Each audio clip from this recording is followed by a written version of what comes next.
Nós vamos ler a Bíblia Sagrada no livro do profeta Abacuque. O sermão hoje será longo, você vai demorar para achar Abacuque, é por isso. Abacuque. Na verdade, eu leio um versículo apenas, que diz: a terra se encherá do conhecimento da glória do Senhor, como as águas cobrem o mar. Abacuque capítulo 2, versículo 14. A terra se encherá do conhecimento da glória do Senhor, como as águas cobrem o mar. Vamos falar juntos, eu falo, vocês repetem. A terra se encherá do conhecimento da glória do Senhor, como as águas cobrem o mar. Novamente, a terra se encherá do conhecimento da glória do Senhor, como as águas cobrem o mar. A pergunta é: como a terra se encherá do conhecimento da glória do Senhor? De que maneira isso vai acontecer? Como isso acontece? Uma outra pergunta pode ser também: quando? Quando será que a terra estará cheia do conhecimento da glória do Senhor, como as águas cobrem o mar? Como e quando? Como? Quando? Primeiro, o mais óbvio. Abacuque é um profeta do Reino do Sul, é um profeta chamado pré-exílico. O povo de Israel está vivendo em infidelidade a Deus, está envolvido com idolatria, está com os seus sacerdotes corrompidos, está com a sua estrutura do templo maculada pela maldade, pela ganância dos líderes religiosos, os reis idólatras. Israel está infiel a Deus. Os profetas são levantados por Deus nesse momento de caos, anunciam a disciplina de Deus, mas da mesma forma que os profetas anunciam a disciplina de Deus, eles anunciam a esperança e o fruto do arrependimento, dizendo e chamando o povo ao arrependimento e dizendo que assim como Deus disciplina, Ele também abençoa, e que haveria sim, por causa da infidelidade de Israel, um tempo duro de disciplina de Deus contra o povo, mas depois a terra se encheria do conhecimento da glória do Senhor, como as águas cobrem o mar.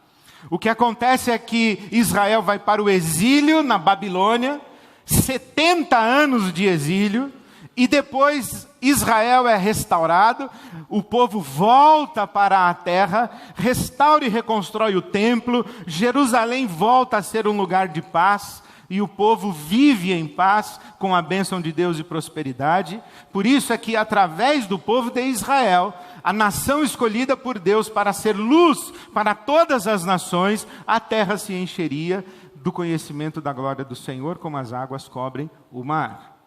Uma outra possível interpretação e um outro entendimento desta palavra profética de Abacuque é que a terra se encherá do conhecimento da glória do Senhor, como as águas cobrem o mar, num evento escatológico, num evento que nós chamamos de fim do mundo, fim dos tempos, fim da era. Quando Jesus vier, na teologia, a linguagem que se usa é a segunda vinda de Jesus. Jesus veio uma primeira vez, morreu, foi crucificado, ressuscitou ao terceiro dia, voltou aos céus, veio como um cordeiro, mas virá como um leão, veio como redentor, mas virá como juiz. E nesse dia em que Jesus virá como juiz, ou quando ele vier como juiz, todo joelho se dobrará e toda língua confessará que Ele, Jesus Cristo, é o Senhor, para a glória de Deus, o nosso Pai. E nesse dia, toda a terra estará cheia do conhecimento da glória do Senhor, como as águas cobrem o mar. Disse Jesus que o Filho do Homem, quando vier, todo olho o verá. E toda consciência saberá quem é o Deus da glória, que enche toda a terra com a sua glória. Mas há outras possibilidades de entendimento. Uma que ocupa o senso comum das tradições cristãs, e especialmente da nossa tradição evangélica, é que o mundo se encherá do conhecimento da glória do Senhor quando todo mundo se converter. E quando as pessoas se tornarem religiosas, e quando a religião permear, se misturar e invadir todas as instâncias da vida. Quando nós levarmos o cristianismo até os confins da terra, então a terra se encherá do conhecimento da glória do Senhor, como as águas cobrem o mar. Quando nós enchermos o Brasil de templos, e quando todas as pessoas frequentarem os nossos templos evangélicos, e quando todas as pessoas participarem dos nossos ritos culticos evangélicos, quando todas as pessoas acreditarem as coisas que nós acreditamos, quando todas as pessoas tiverem a mesma doutrina religiosa, quando todas as pessoas estiverem debaixo da autoridade dos líderes espirituais cristãos, dos apóstolos, dos bispos, dos pastores, quando a religião ocupar lugar de honra na política, quando tivermos um presidente evangélico, um presidente da Câmara evangélico, um presidente do Senado, quando tivermos um governador evangélico, prefeitos evangélicos, vereadores evangélicos, quando tivermos um presidente da Petrobras evangélico, um presidente do BNDES evangélico, o presidente das construtoras evangélicos, quando os funcionários públicos forem evangélicos, quando os editais forem escritos por evangélicos, e quando as empresas fornecedoras do governo forem também presididas por evangélicos, e tiverem na sua diretoria evangélicos e evangélicas também, porque as mulheres estão dominando o mundo, já dominaram a igreja, vão dominar o Brasil. Quando as escolas, os professores, as professoras forem evangélicas, quando as aulas começarem com oração, quando as empresas tiverem nos seus quadros maiorias evangélicas, horário de almoço, reunião de oração, estudo bíblico durante o expediente, liberado PowerPoint com versículo, o mundo se encherá do conhecimento da glória do Senhor, como as águas cobrem o mar. Não haverá mais Caetano Veloso e Ivete Sangalo. Não terá mais essa coisa, carnaval. Não terá mais futebol de domingo. O povo estará na igreja, louvando a Deus. Você vai ligar a Rede Globo, não vai ver Império. Você vai ver eu pregando. Aí a terra se encherá do conhecimento da glória do Senhor. Quando os cientistas forem convertidos, que Deus nos livre desse dia. Meu Deus do céu.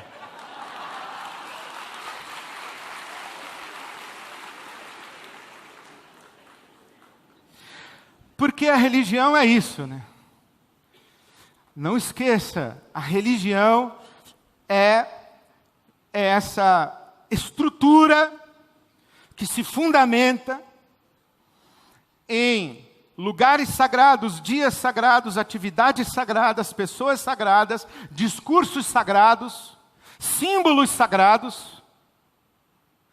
E funciona a religião do lado de fora da realidade que nós chamamos de mundo e que nós bem podemos chamar de vida. Então tem aqui a vida e o mundo, as coisas do mundo. É 50 tons de cinza, é um negócio esquisito. Aqui não, é luz. Aqui é o mundo da religião. Ali manda o diabo, é o reino das trevas. Aqui é o reino de Deus, é o mundo da religião. E as pessoas são obrigadas a ir para o mundo e para o reino das trevas do diabo. Mas elas têm os seus dias sagrados em que elas vão à luz. Elas têm os lugares certos. Elas têm as coisas certas a fazer aqui no mundo da luz, da religião. E tudo que elas olham daqui para lá, da luz para as trevas, do mundo da religião para a vida, é filtrado pelas categorias da religião. Mas no dia em que as coisas da religião invadirem aquele mundo, então a terra se encherá do conhecimento da glória do Senhor, como as águas cobrem o mar. Mas eu tenho uma absoluta certeza que isso nunca passou pela cabeça de Jesus. E tenho grande dificuldade que um dia Jesus tivesse imaginado algo como esse auditório aqui. Grande dificuldade de imaginar. Aliás, é difícil falar assim, eu tenho muita certeza. Mas quase. Se fosse assim, prova de múltipla escolha para entrar no céu, eu estivesse no portão e São Pedro falasse, preencha aí, falso ou verdadeiro. Jesus um dia pensou no Vaticano, falso. Eu falo, se eu errar eu vou para o inferno? Vai, então falso. Não pensou no Vaticano. Se for questão assim, falso. Não pensou em Papa. Não pensou no clero, não pensou em apóstolo. Jesus não pensou nada disso. Ele não pensou em templo. Ele não pensou nada disso. Pelo contrário, o que Jesus fez foi demolir toda essa estrutura. E veja que as figuras que Jesus usou para falar de nós foram sal, luz, fermento. O que são, por exemplo, sal, luz, fermento? O que tem em comum? Tem em comum que são realidades que afetam radicalmente o ambiente em que estão, mas não chamam a atenção para si. Vou repetir. Sal, fermento e luz são realidades que afetam radicalmente o ambiente em que estão, mas não chamam a atenção para si. Ninguém come bolo de fermento. Você come bolo de chocolate, bolo de cenoura. Você não come bolo de fermento. Você não quer uma comida salgada. O sal não é para que você sinta o gosto de sal. É para realçar o gosto da batata, da cenoura. Não é para você comer sal. E a luz, quando você acorda num dia ensolarado, você não fica olhando para o sol. Você enxerga a vida e o mundo. Isto é, sal, fermento, luz, são realidades que em si são invisíveis, mas são absolutamente perceptíveis. Como, por exemplo, o vento. Jesus disse o seguinte: o vento, você não sabe de onde vem, nem para onde vai, mas você sabe que está ventando. Assim é todo aquele que é nascido do Espírito. Jesus não comparou o Espírito Santo ao vento, muito embora no hebraico, ruá, no grego, pneuma, sejam palavras que se traduzem geralmente como fôlego, ar, sopro, vento. Jesus não comparou o Espírito Santo com o vento.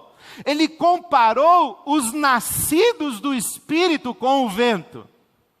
O vento você não sabe de onde vem nem para onde vai, mas você ouve a voz do vento, você sabe que está ventando. Assim são todos aqueles que são nascidos do Espírito. Isto é,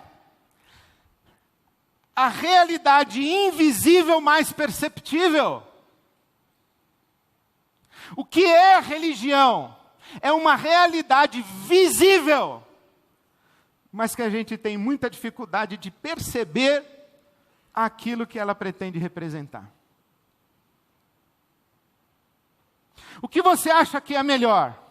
Um empresário que tem a Bíblia aberta na sua mesa e que preside a sua empresa com a Bíblia aberta, no Salmo 91, mas que sonega, oprime os funcionários, paga salário injusto? Ou um empresário que não tem Bíblia nenhuma em cima da mesa, mas que é justo com seus funcionários e é ético no seu procedimento no mercado? O que você acha melhor? Um pastor que tem a Bíblia na mão e adesivo no carro e título de apóstolo e é pedófilo e adúltero? Ou um camarada que não tem Bíblia nenhuma, mas tem uma vida honrada de respeito à dignidade humana? O nosso problema é que a gente tem muito templo, muito apóstolo, muita coisa visível, muito adesivo de carro, muita caneta, muita banda, muito pastor, mas há pouca percepção de que estas realidades que compõem a nossa religião estão de fato afetando o ambiente onde nós estamos misturados na direção de Deus. Por isso é que esse momento da ceia memorial é extraordinário e é praticamente um momento que tem uma similaridade muito grande com a mágica. Eu queria ser um mágico agora para fazer para você uma mágica. Pegar uma moeda, mostrar para você a moeda, fazê-la desaparecer e fazê-la aparecer novamente na sua orelha. E se eu fosse um bom mágico, eu faria algo mais ou menos o seguinte: pegaria um lenço, mostraria para você o lenço, enfiaria o lenço na cartola, e de dentro da cartola eu tiraria um coelho, eu tiraria uma pomba, porque a mágica é isso, o truque da mágica é mais ou menos isso, é você pegar um objeto, identificar esse objeto para todo mundo, fazer o objeto desaparecer, e fazê-lo aparecer novamente, completamente transformado. Se, Deus que me perdoe, nós podemos fazer essa comparação, o momento de celebrarmos a ceia é exatamente isso. É pegar um objeto, fazê-lo desaparecer, e fazê-lo aparecer novamente, completamente transformado.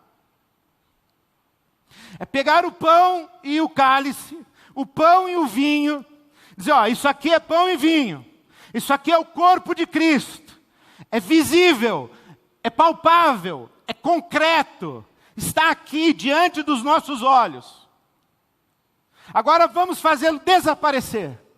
Aí você come o pão e bebe o vinho. Você come o corpo de Cristo e bebe o sangue de Cristo. Agora o sangue de Cristo e o corpo de Cristo não estão mais aqui na nossa mão, não são mais palpáveis, concretos, não são da realidade das coisas, não são mais visíveis. Mas uma vez que nós os assimilamos e nos identificamos com o corpo e o sangue de Cristo, ele reaparece completamente transformado em nós. E nós nos tornamos o corpo de Cristo. E Cristo está em nós. A mesa é um símbolo próprio da religião. Qualquer pessoa que entrar por aquela porta saberá que aqui é uma igreja. Tem um altar, tem uma cruz, tem um pastor com a Bíblia na mão. Nós cantamos louvores a Deus, fizemos orações, há um rito religioso, todo mundo sabe que aqui é o lugar da religião, é visível. Mas mesmo no lugar da religião, em que todos os elementos da religião estão presentes, há discriminação, preconceito, inveja, cobiça, indiferença, egoísmo, vaidade, maledicência, murmuração, ingratidão, desonestidade, traição, abandono, rejeição, abuso, agressão. Aqui. Por quê? Todos os elementos da religião estão aqui. Por isso que Jesus não pensou em que a gente invadisse o mundo com a religião.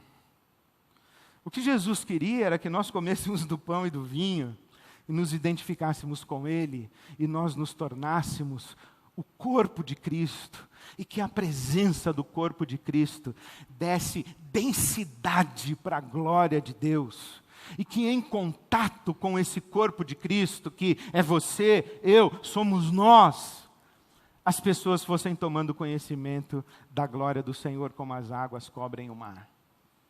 Amanhã no seu trabalho não é óbvio que você é corpo de Cristo. A menos que você seja aquele crente bandeiroso, nada contra. Você chega com Bíblia, você distribui folheto para todo mundo, você evangeliza todo mundo, tudo bem, glória a Deus pela sua vida. Mas para a maioria de nós não é óbvio.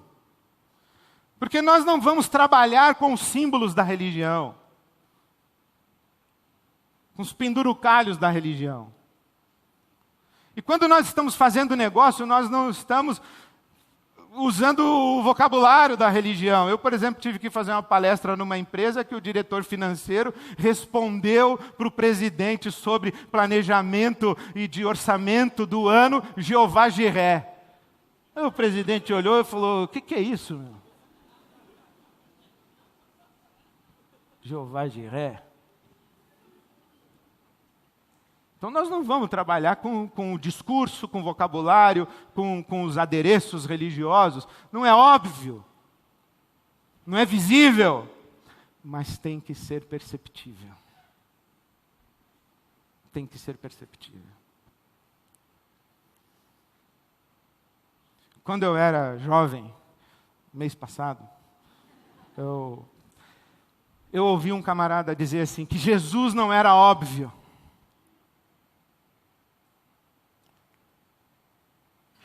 Que Jesus não era óbvio, e tanto não era óbvio, que para ser traído foi necessário um código. E Judas, que o traiu com um beijo. Ele disse assim, olha, eu vou chegar lá, Jesus estará reunido com os seus discípulos lá no Jardim das Oliveiras. E quando eu chegar, Judas não disse assim, você vai logo ver quem é Jesus. Não tinha assim uma aura em Jesus que o soldado romano pudesse ver. A roupa de Jesus não brilhava, ele não tinha estola sacerdotal, ele não tinha anel, ele não tinha nada disso. Ele era um sujeito muito igual aos outros. E eu tomei isso para mim, eu falei, Jesus não era óbvio. E durante um tempo da minha vida eu quis ser tanto igual aos outros com essa desculpa de que Jesus não era óbvio. Até um dia, quando Deus falou assim para mim, meu filho, presta atenção. Jesus não era óbvio para uma patrulha romana que tinha que identificá-lo em questão de segundos para prendê-lo. Mas se os soldados romanos chegassem e se assentassem à roda de Jesus com os seus discípulos, em pouquíssimo tempo eles saberiam quem era Jesus e quem era Pedro. Quem era Jesus e quem era Judas. Porque Jesus não era óbvio. Assim como o sal não é óbvio. Como o fermento não é óbvio. Mas é impossível deixar de discernir a presença de Jesus quando Jesus está. É por isso que quando você vai numa casa de uma pessoa comum, eu não quero falar isso, que vai que a sua casa é toda evangélica, pode ser. É cheio de quadro evangélico, de coisa que diz que ali é uma casa evangélica. É uma casa de pessoas religiosas. Mas não é isso que que diz se somos ou não somos. É que nem um time de futebol da IBAB. A IBAB, lá em tempos remotos, tinha a ACAB, Associação Cristã Água Branca. E o time de futebol da IBAB saía para jogar, quebrava o pau em tudo que era jogo. Aí o pastor Plínio chamou o pessoal e falou, não dá. ACAB, Associação Cristã Água Branca, e vocês aí quebrando pau em tudo que é lugar, não dá certo isso. Eles falaram, pastor, o senhor tem razão, nós vamos mudar para Associação Cultural Água Branca.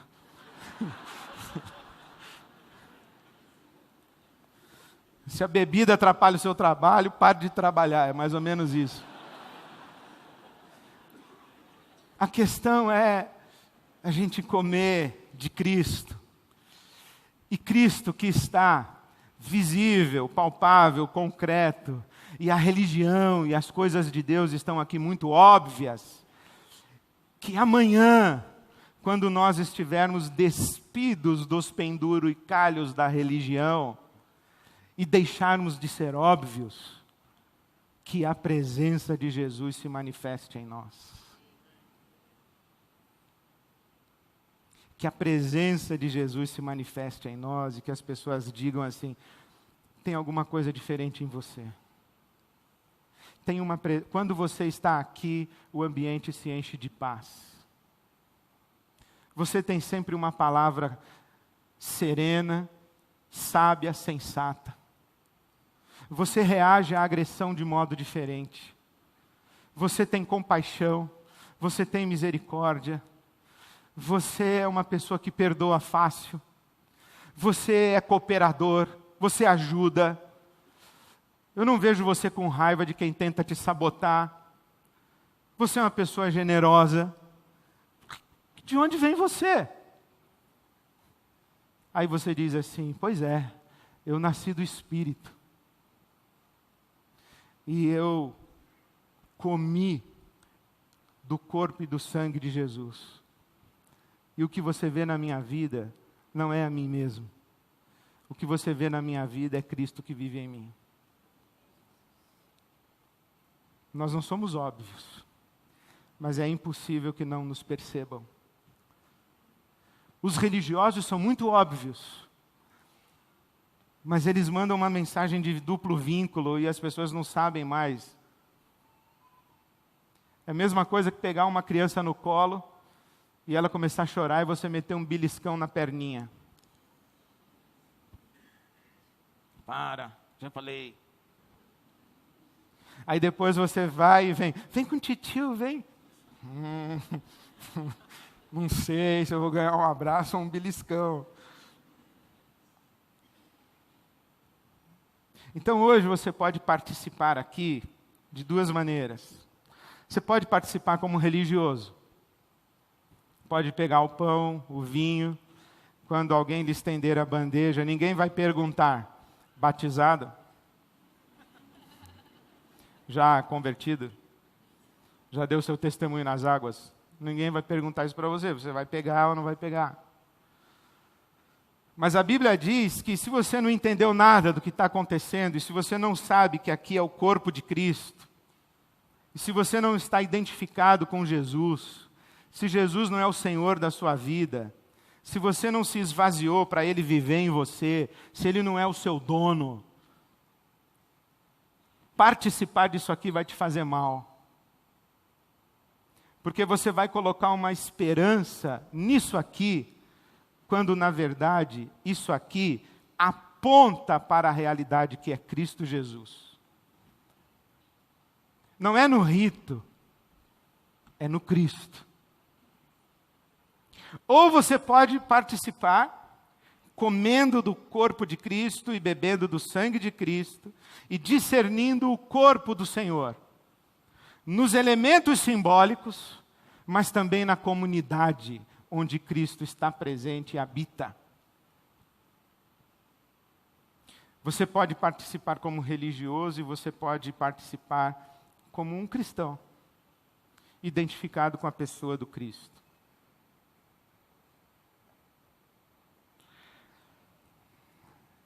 E eu quero lembrar para você o que me ensinou meu amigo Paulo Brabo.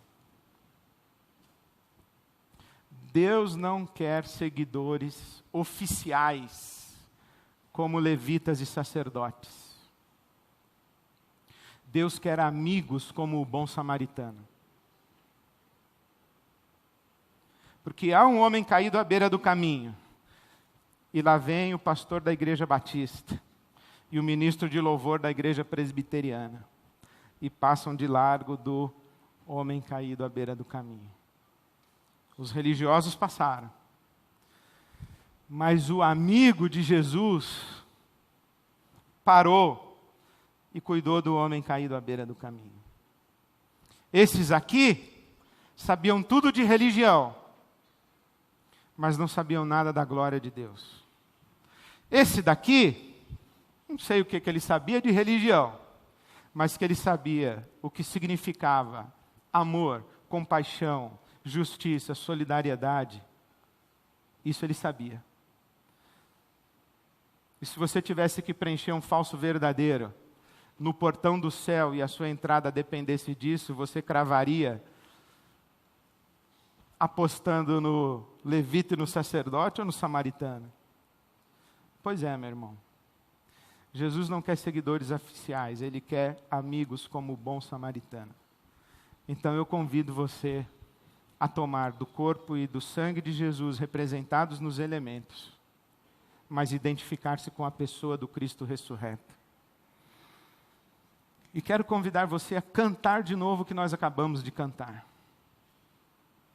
Nós acabamos de cantar assim, olha: os maus se erguem à minha volta, mas eu não temerei. O que você imaginou? Que quando você sair daqui para ir para a sua casa, tem um pessoal querendo fazer sequestro relâmpago com você, mas você não temerá, porque... Ou que você está numa competição lá para ver quem vai bater a meta do mês e a sua equipe de vendas, os maus, os ímpios, estão vendendo mais do que você, mas você não temerá. Estão querendo puxar o seu tapete para você não progredir na sua empresa, competindo deslealmente com seus negócios. Estão querendo roubar sua mulher, roubar o seu marido. Os maus. Os maus. E também você pensa assim, como é que é? Angústia e dor ao meu redor, mas eu descansarei. O que você pensa? No meu prédio, todo mundo com insônia, mas eu sou de Jesus, eu durmo. Você pensa assim que você é o centro do mundo, mas vamos pensar diferente? Os maus se erguem à minha volta, mas eu não me tornarei malvado. A indiferença vai ganhando o coração das pessoas e petrificando o coração das pessoas, mas eu não me tornarei indiferente. As trevas vão liderando, mas eu sou da luz e eu vou andar iluminado pelo Cristo que vive em mim. E por onde eu passar, a luz de Cristo vai chegar.